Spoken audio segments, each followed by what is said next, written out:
International, l'ONU et l'Afrique unis contre le terrorisme. Lors d'une réunion du Conseil de sécurité à New York le mardi 21 janvier 2025, l'Organisation des Nations Unies et l'Afrique ont lancé un appel à une mobilisation internationale face à l'escalade du terrorisme en Afrique. Amina J. Mohamed, vice-secrétaire générale de l'ONU, a alerté sur le fait que l'Afrique subsaharienne représente aujourd'hui près de 59% des décès liés au terrorisme dans le monde, avec une situation particulièrement alarmante au Sahel où plus de 6000 décès ont été enregistrés ces 3 dernières années. Écoutons Amina J. Mohamed.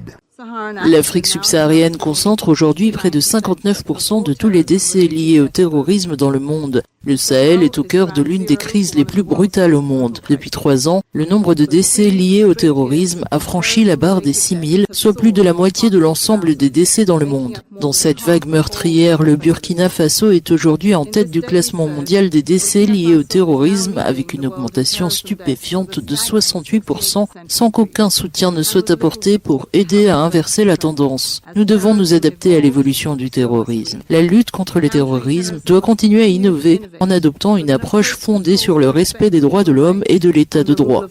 Selon Bankole Adeoye, commissaire de l'Union africaine, plus de 14 000 morts ont été déplorés en 2024 avec plus de 3 400 attaques recensées. De son côté, le ministre algérien des Affaires étrangères, Ahmed Attaf, a souligné l'importance d'un effort collectif mondial. Il fait des précisions.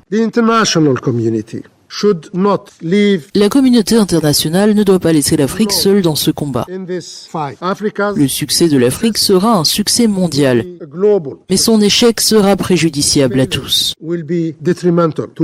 Les responsables ont mis en avant la nécessité d'une stratégie combinée dirigée par les institutions africaines mais soutenue par la communauté internationale. Face à des groupes terroristes de plus en plus sophistiqués, l'accent a été mis sur la coopération régionale tout en respectant les droits humains et en proposant des réponses durables pour endiguer la menace terroriste croissante.